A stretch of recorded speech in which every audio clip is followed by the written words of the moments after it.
Okay, so let's try a couple examples of finding limits. So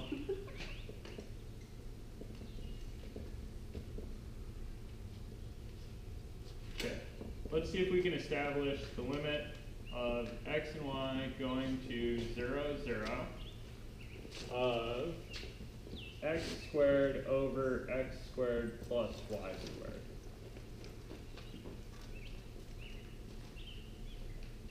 Okay. Okay. You all tell me something about this right away? We can't just plug it in. Yeah, the first things first, right? You try to plug it in. Find out that this function isn't what? Continuous at this point. Yeah, it's not continuous at 0, 0, right? Yeah. That leads me to believe that there might be a problem with this limit, right? Mm-hmm. Okay, so does that mean there definitely is a problem with this limit? No, not for sure. No, definitely not for sure, but could be. Okay, so how would I try to figure this out?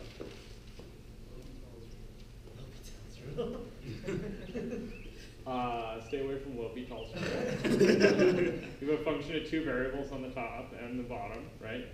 Although I know how to differentiate this function of two variables, at least a little bit, I have no idea how to differentiate that function of two variables, right?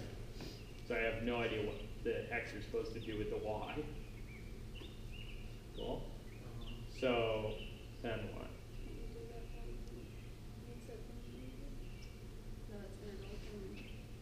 Okay, so let me try this.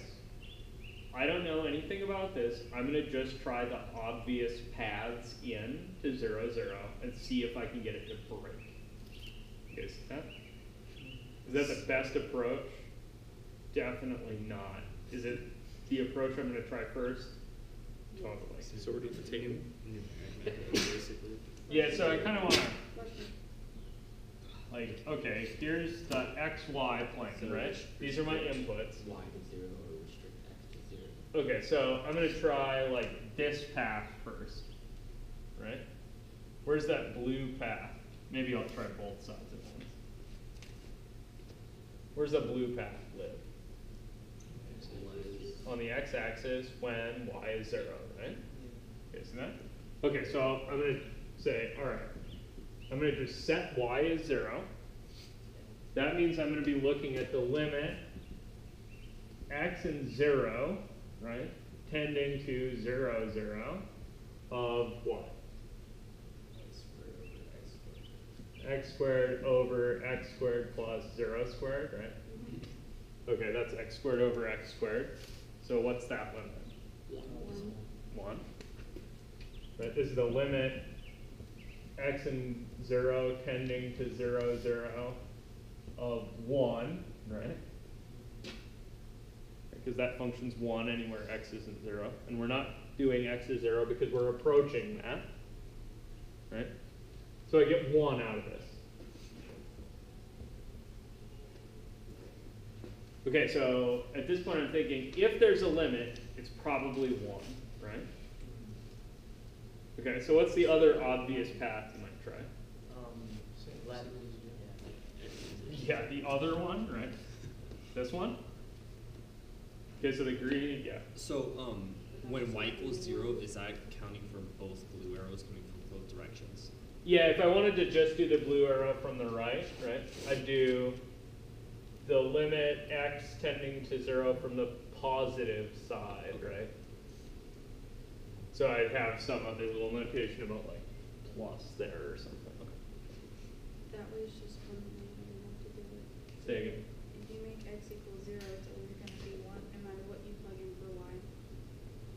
It's always, Because you have 0 on top. so it's always going to be what? 1. So it's always going to be what?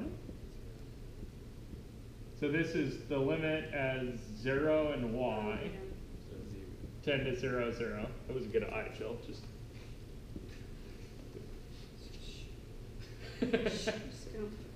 Okay, so the limit as 0 and y tend to 0, 0 of what again?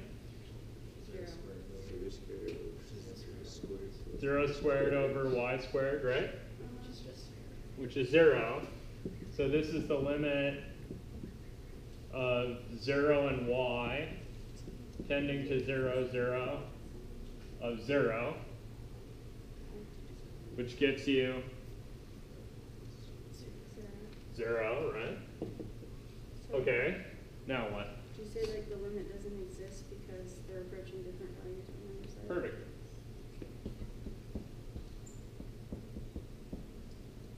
Oh, and maybe I shouldn't. Oh, Meryl, yeah, you guys about equal sense there?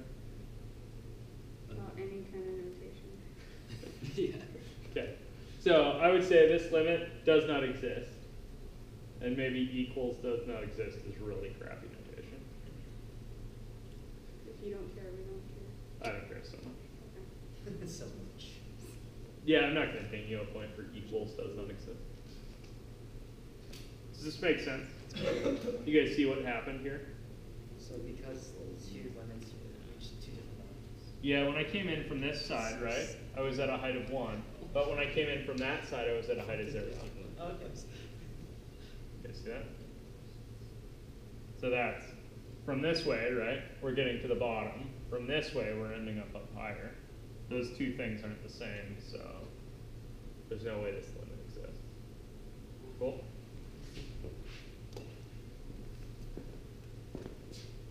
All right, so we tested along two paths. If those two paths had been the same, we maybe would have moved on to testing along other paths, right? So we could test along like all the lines, right? By saying, all right, we're going to test along y is mx, right? You guys see that'll test along all the lines through 0, 0. That's still not necessarily enough paths. You might have to check y is x squared or some other horrible function, right? The thing is, you're never going to exhaust that pile of functions. So all you can establish by testing a bunch of these is that it probably exists. Okay?